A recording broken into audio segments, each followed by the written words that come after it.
Hello everyone, another day another podcast, welcome back. आज मेरे साथ हैं संजय गुप्ता सर और मैं संजय गुप्ता सर के बारे में एक खास बात बता दूं कि हिसार में जो करियर स्टार्ट हुआ था मेरा और गुप्ता सर का स्टार्ट हुआ था साथ में और हम लगभग 3 साल रूममेट्स रहे हैं। तो हमारी तो एक बहुत पुरानी कनेक्शन है और हम दोनों ही यंग थे, दोनों ही बिल्कुल नए नए थे। हम आए और बस पढ़ाना शुरू किया एंड आगे तो हिस्ट्री सबको पता ही है। तो सबसे पहले तो welcome sir. Thank you sir, thank you. Okay, तो सर चलो ठीक है, ये तो मैं बैक हिस्ट्री तो मैं जानता हूँ कैसे पढ़ाना शुरू हुआ, पर फॉर आवर व्यूअर्स आप मुझे बताइए कैसे आपने पढ़ाना शुरू किया और पढ़ाना ही क्यों शुरू किया, क्योंकि ये बहुत बड़ा इंपॉर्टेंट सवाल होता है। बस मुझे पसंद था पढ़ाना और मैं आज से नहीं, जब मैं खुद 9th-10th क्लास में था तब भी मैं बच्चों को कोचिंग देता था। तो एक अच्छी सी प्रैक्टिस थी और फादर मेरे खुद टीचर हैं। हाँ तो एक खून में है पढ़ाना।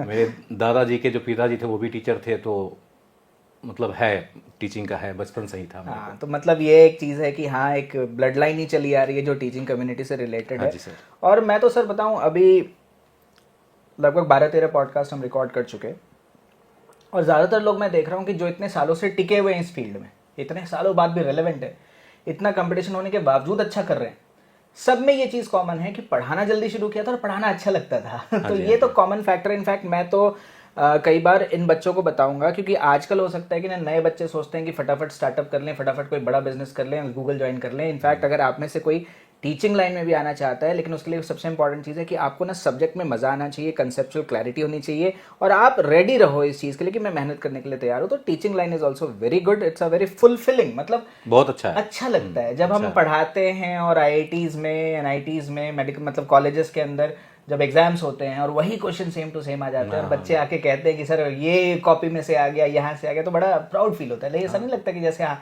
हमने जो करा उसका फल मिल गया। अब एक बच्चे का अगर आईआईटी में सिलेक्शन हो गया या मेडिकल में हो गया तो वो बच्चा पूरे मतलब फैमिली को संभाल लेता है। एग्जैक्टली, आगे उसकी पूरी फैमिली बदल जाती है। तो ये बहुत अच्छी सर चीज़ है। ये चीज़ तो होता ही होता है। इनफैक्ट अगर एक बच्चा फैमिली में अच्छा कर लेता है तो वो अपने भाई बहन सबको कैरी करता है, माँ बाप की लाइफस्टाइल चेंज करता है, सोसाइटी में उनकी पोजीशन चेंज हो जाती है। तो मुझे तो लगता है पढ़ाई तो एक बहुत अच्छी चीज़ है। इनफैक्ट आपको मैं बताना चाहूँगा कि सोशल मीडिया ने किसी तरह से लोगों को भरोसा दिला दिया है कि नहीं भी पढ़ोगे ना तो चलेगा। सवाल है कब तक चलेगा, ऐसा नहीं है, कब तक चलेगा और कितना चलेगा। वो जो ठहराव आता है, जो कॉन्फिडेंस आता है कि नहीं मेरी लाइफ अच्छी जाएगी और अपग्रेड होता रहता है, वो तो पढ़ाई से ही आएगा, अच्छी डिग्री अच्छी नॉलेज से ही आता है, अदरवाइज नहीं आ सकता। दूसरा सवाल मैं ये पूछूंगा सर कि what makes Sanjay Gupta sir different, क्योंकि देखिए सर बहुत सारे टीचर्स पढ़ा रहे हैं, है ना, तो उसमें क्या होता है किसी बच्चे को टीचर ए पसंद आ जाते हैं, किसी को बी पसंद आ जाता है। आपके टीचिंग स्टाइल में ऐसा क्या यूनिक है, क्या डिफरेंट है जो बच्चों को मैथ्स इंटरेस्टिंग लगता है? देखो सर, ऐसा है कि जब मैं खुद आईआईटी की प्रिपरेशन कर रहा था तो मेरे जो गुरु थे आनंद कुमार थे। ओके, मैं बताना चाहूँगा सबको, आनंद कुमार वही हैं जो सुपर 30 बैच उन्होंने बनाया था। मूवी है सुपर 30, तो ऋतिक रोशन ने शायद एक्ट किया था, आप वो देख भी सकते हैं। It's a very great story और मतलब ये बात आज भी हमारे वो कांटेक्ट में है और कभी कभी बात भी हो जाती है। हाँ। तो जब मैं आईआईटी की प्रिपरेशन करता था तो मैंने कोचिंग जब लिया तो उनका वे ऑफ टीचिंग बिल्कुल डिफरेंट, मतलब वो बुक्स जो आप बुक्स पढ़ रहे हो उसमें जो कुछ भी मेथड लिखा हुआ है उनसे बिल्कुल डिफरेंट मेथड था उनका। ठीक है। और इसलिए आज वो वर्ल्ड फेमस टीचर है। हालांकि एक प्राइवेट टीचर इतना फेमस हो गया, कुछ तो होगा उसके ये तो पास। बेंचमार्क है, बेंचमार्क। वो सब कुछ उनसे सीखा था, तो वो जितना मैं सीखा उस सब चीज़ों को मैंने आकर बताना शुरू किया, बच्चों को पढ़ाना शुरू किया। इसका बेनिफिट ये हुआ कि पहले साल से ही हमारा रिजल्ट आना शुरू हो गया है और अंडर 100 4 बच्चे निकाले हैं जो आपके पास फिजिक्स भी पढ़ते थे। बिल्कुल बिल्कुल। 30 rank, 78 rank, 70 rank, 59 rank, 59 rank, ये सारे टॉप 100 ये सारे फिजिक्स में आपके पास थे, मैथ में। बिल्कुल बिल्कुल। तो मैं देखो सर, आपको क्या लगता है, जैसे मैं ना एक चीज़ और जानना चाहूँगा, क्योंकि जैसे हाँ, उनका एक था, जैसे कि उनका एक अप्रोच आया था। मैं जब आया था हिसार में तो ग्राफ से कोई मैथ नहीं पढ़ाता था यहाँ पे, तो मैंने शुरुआत किया ग्राफ से पढ़ाना। करेक्ट। और ये मैथमेटिक्स में एक ऐसा मेथड है जिसमें कि कैलकुलस में खास करके कि हमें सब कुछ दिखना शुरू हो जाता है, हमें कुछ याद करने की विजुअलाइजेशन आ जाती है। आप उसको जैसे पिक्चर की तरह, मूवी की तरह आप देख सकते हैं। ये बहुत अच्छा है। आपको कोई फॉर्मूले याद करने की कोई जरूरत नहीं है। करेक्ट। इनफैक्ट मैं तो फिजिक्स में भी बच्चों को बताना चाहूँगा कि ग्राफ अपने आप में एक ग्राफ नहीं है, पूरा का पूरा पैराग्राफ है। अगर आप उसको पढ़ना आता है कि ग्राफ क्या रिप्रेजेंट कर रहा है, कैसे हो सकता है, तो आपकी कंसेप्चुअल क्लैरिटी अलग लेवल पे जाती है। अच्छा, मैं एक चीज़ और जानना चाहूँगा कि अभी जैसे क्या हो रहा है कि जो बच्चे हैं, हमने नोटिस किया है कि बहुत कम समय में ही माँ बाप इनको मोबाइल दे रहे हैं, इतना ज़्यादा एक्सपोजर टू इंटरनेट आ रहा है। तो आप क्या इसका कुछ नेगेटिव असर देख रहे हैं बच्चों पे, जो आजकल आप बच्चों को पढ़ा रहे हैं? अब देखिए सर, क्या है कि मेरे बेटे के पास भी मोबाइल है, ठीक है। अब कैसे उस बच्चे को यूज़ करना है वो सिखाना पड़ता है पेरेंट्स को। मोबाइल देना कोई बुरी बात नहीं है, लेकिन अगर बच्चा उस फ़ोन का सही यूज़ करता है तो उसके लिए बेनिफिट है, नहीं तो नुकसान तो है ही।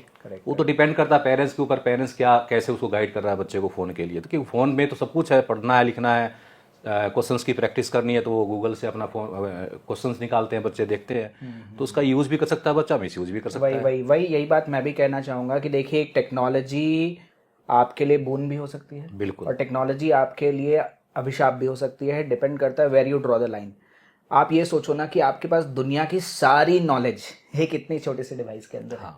कोई भी नॉलेज, आप रिसर्च से लेके नए पेटेंट से लेके सब कुछ सर्च कर सकते हैं। बिल्कुल, वो आप उसको अगर अपनी ग्रोथ के लिए यूज कर रहे हैं तो ये बहुत अच्छा है। इसलिए पेरेंट्स को मॉनिटर जरूर करना चाहिए कि आपके बच्चे क्या कर रहे हैं। अब छोटे बेटे को मैंने फ़ोन दिया, वो फ़ोन में वो कार्टून बनाना शुरू कर दिया। अब खुद से कार्टून बना लेता है, वॉइस डाल देता है और डाल देता है इसके यूट्यूब पे। 20-25 हज़ार उसके व्यू आ जाते हैं। तो ये पॉजिटिव चीज़ है, मतलब क्रिएटिव है, ये क्रिएटिविटी तो है ही। वो तो मैं बताऊं आपको, मेरी डॉटर भी सर, मैं तो हैरान होता हूँ कि मैं इतने सालों से आईपैड चला रहा हूँ, पर उसके कई शॉर्टकट्स एंड फीचर्स तो मैंने उससे सीखे हैं। बिल्कुल बिल्कुल, कि मुझे नहीं पता कि ये भी हो जाता है, मैंने कहा इससे बड़ी जल्दी हो जाता है। उनको ज़्यादा पता होता है इस चीज़ का। टेक प्रोफेशन तो बेसिकली वही है कि नहीं, देखो वही है, देखो जी, इंटरनेट एंड इलेक्ट्रॉनिक्स अच्छी चीज़ भी हो सकती है, बुरी चीज़ भी हो सकती है, डिपेंड करता है हम कैसे यूज़ करते हैं।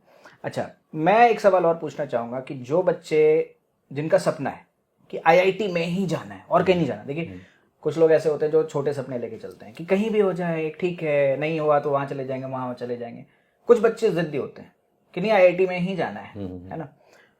तो ऐसे बच्चों को अगर अभी आप कुछ एडवाइस देंगे, और ऐसे पेरेंट्स को अगर आप अभी कुछ एडवाइस देंगे कि क्या करना चाहिए, तो क्या एडवाइस होगी आपकी? मेरी एडवाइस ये होगी कि सबसे पहले माइंड सेट हो कि हमें आईआईटी ही करना है। ठीक है। उसका एक प्रॉपर वे है। जैसे आप किसी टीचर के पास बच्चा आता है तो टीचर बताता है कि आप ऐसे पढ़ाई करो, ऐसे करो। मतलब अगर कोई चैप्टर कंप्लीट होता है तो साथ के साथ वो डीपीपी कंप्लीट करे, टेस्ट प्रॉपर दे, होमवर्क प्रॉपर अपना कंप्लीट करें, डाउट्स ले टीचर से। मतलब कुछ एक सिस्टम बना हुआ सिलेक्शन के लिए, उसको अगर फॉलो करता है तो गारंटी है कि वो बच्चा आईआईटी में जाएगा ही जाएगा, उसको कोई रोक नहीं सकता। करेक्ट, वही है। मैं पहले भी ये बात कई बार कह चुका, अब भी दोबारा कहूँगा कि सिलेक्शन अगर आपको चाहिए तो उसका एक प्रोसेस है। हाँ, प्रोसेस है, रूल्स है, और आप कोई स्टेप स्किप नहीं कर सकते। हाँ, कोई स्टेप नहीं, अगर वो स्टेप है तो होगा।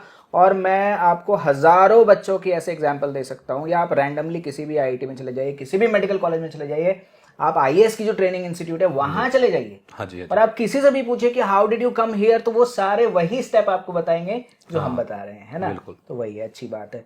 अच्छा, एक और सवाल मैं पूछना चाहूंगा कि हमारे टाइम में तो देखो सर 1-2 बुक्स चलती थी। जैसे मुझे याद है कि मैथ्स में हम एमएल खन्ना पढ़ते थे, और उधर एक और भारतीय भवन पब्लिकेशन की बुक चलती थी बड़ी फेमस, क्या नाम था उनका, केसी सिन्हा या कुछ ऐसा नाम था बुक का, क्या नाम था, ए दास गुप्ता। ये बुक्स बड़े फेमस थे। केसी सिन्हा की भी बुक्स आती थी, पर वो उधर रीजनल थी, इधर मतलब ज्यादा नहीं, बिहार में चलती थी। करेक्ट। आजकल मैंने नोटिस किया है कि ना इतनी बाढ़ आई हुई है, मतलब 20-20 पब्लिकेशन है, और एक एक टॉपिक के ऊपर इतनी मोटे मोटे बुक्स हैं।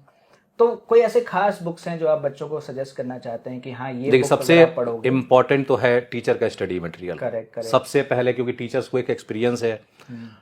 एक अगर हम लोग जैसे 20 साल से पढ़ा रहे हैं, तो जो मेरा एक्सपीरियंस है, मैं पेपर देख लूँ अगर इस बार का, तो मैं ये बता सकता हूँ अगले बार पेपर में क्या आने वाला है। करेक्ट। ठीक है, इसकी मैं गारंटी भी बच्चों को बोलता हूँ क्लास के अंदर, और वो आता भी वो चीज़ें वैसे के वैसे। तो एक टीचर को पता होता है, तो उस टाइप का क्वेश्चन वो डालता है स्टडी मटेरियल। तो पहले स्टडी मटेरियल कंप्लीट करो, डीपीपी कंप्लीट करो। अगर फिर भी आपको बुक करना है तो इस टाइम पे बेस्ट बुक है, जिसको एडवांस करना है वो सिंगेज पब्लिकेशन की सारी सीरीज कंप्लीट करें। फिजिक्स में मैंने देखा है सर सिंगेज की अच्छी बुक इस टाइम पे। एक्चुअली सिंगेज बुक्स के बारे में मैं आप सबको बताना चाहूंगा कि जब कोटा सच में बहुत अच्छा हुआ करता था, हाँ जी, जब ग्लोरी डेज थे, जब वहाँ सच में बहुत अच्छे टीचर्स पढ़ाते थे, फाउंडर टीचर्स पढ़ाते थे, तो ज्यादातर उन टीचर्स की जो डीपीपीज होती थी, जैसे बंसल क्लासेस हुआ करता था, अब तो बंद हो गया क्योंकि अब बहुत ज्यादा कमर्शलाइजेशन हो गई। तो बंसल क्लासेस की शीट्स हुआ करती थी, उन शीट्स में बड़े अच्छे क्वेश्चन होते थे, हमने भी उससे बहुत कुछ सीखा। बिल्कुल। तो वो सेनगेज में आपको वो शीट्स मिल जाती हैं, वो बुक्स, वो सारे क्वेश्चन मिल जाते हैं। चंडीगढ़ में भी एक दो बहुत अच्छे टीचर हुआ करते थे, बड़े सीनियर, अब तो पढ़ाना छोड़ दिया उन्होंने कई सालों से, तो उनके क्वेश्चंस आपको मिल जाते हैं, नए भी मिल जाते हैं। मैं चंडीगढ़ में पढ़ाया हूँ तो इन सभी टीचरों से मिला हूँ, बीएम शर्मा, जी तिवानी जो बुक लिखे हैं, सबसे मिला हूँ। Correct correct correct. तो नहीं नहीं, ये बहुत अच्छा है सर। रंजीत साई केमिस्ट्री के, सबसे मिला हूँ। हाँ, मैं जानता हूँ सर, वो सारी स्टोरी हमने भी सुनी है। नहीं, it was really good sir. मुझे लगता है सर कि मुझे तो जो लगता है कि बच्चों को हमें यही कहना है कि बेटा डरो मत सब्जेक्ट से, बिल्कुल, एक बार मन लगा के पढ़ोगे तो मज़ा भी आएगा, और सिलेक्शन कोई बड़ी चीज़ नहीं है, हज़ारों बच्चा सबसे एक मतलब बच्चों में एक चीज़ करना है सर कि जैसे कि प्रॉब्लम जब हम लोग देते हैं सॉल्व करने के लिए, तो बच्चे को ये दो टाइप के बच्चे होते हैं। एक तो समझ में उनको आ जाता है लेकिन वो आंसर तक नहीं पहुंच पाते। आता है सब कुछ, उसको आता है, समझ में आ रहा है, क्लियर है, हाँ ये चीज़ इसके बाद ये करना है, लेकिन जब निकालने की बारी आती है आंसर्स तो वो कैलकुलेशन नहीं कर पाता है। करेक्ट। तो मेन चीज़ है कि बच्चों को अपना कैलकुलेशन स्ट्रॉन्ग करना है। हाँ, ये बात तो मैं आपको बताऊँ ऑनेस्टली, क्लास 11th में मुझे फिजिक्स बड़ी पसंद थी, मैथ्स मेरा सेकंड फेवरेट था, केमिस्ट्री मुझे पसंद नहीं आती थी, फिर भी फिजिकल में पढ़ लेता था, बाकी मुझे ज़्यादा मज़ा नहीं आता था।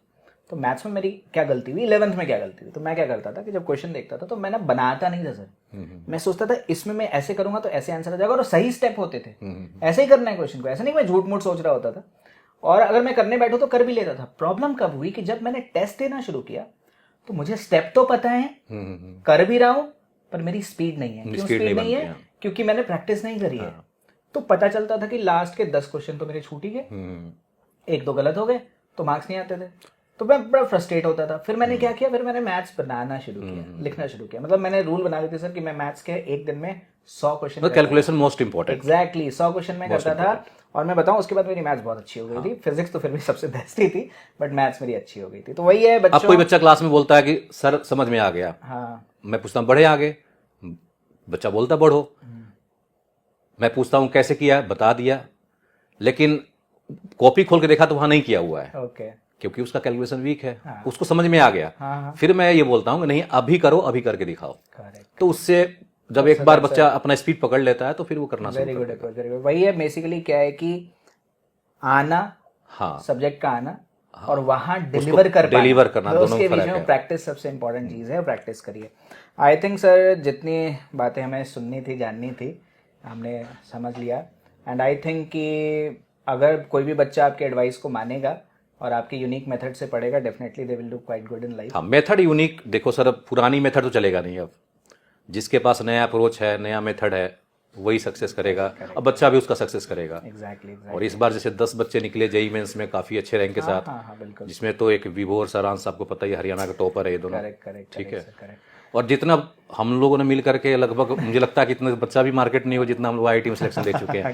500 से ऊपर तो दे चुके हैं आईआईटी में। बहुत सिलेक्शंस हुए हैं और आगे भी होते रहेंगे अगर इस तरह से कोऑर्डिनेटेड होकर काम करेंगे। एक लास्ट सवाल मैं आपसे पूछना चाहूँगा कि एचआईटी के बनने के बाद आपको क्या डिफरेंस दिख रहा है बच्चों के माइंडसेट में, पेरेंट्स में, टीचर्स के माइंडसेट में, क्या डिफरेंस दिख रहा है? ये डिफरेंस मतलब सही है, मतलब ये ऐसा हो गया है तो ये बहुत अच्छा हुआ है बच्चों के लिए, क्योंकि एक तो टेस्ट सीरीज जैसे कि बच्चे अलग अलग देते थे सबका, एक कॉमन टेस्ट सीरीज हो गया, सिलेबस सबका सेम है, तो बच्चे को मतलब कोई ज़्यादा कोई समस्या नहीं होगी अब। करेक्ट। और उससे इफेक्ट होगा कि बच्चे का रिजल्ट भी अच्छा आएगा। नहीं, डेफिनेटली। तो आई थिंक जितने सवाल पूछने थे, जो जानना था, इस थोड़े से समय में ही हमने काफ़ी ज्ञान अर्जित कर लिया आपसे। तो ओके, बेस्ट विशेस सर नए सेशन के लिए, एंड दोबारा हम आपसे मिलेंगे, दोबारा बातें करेंगे।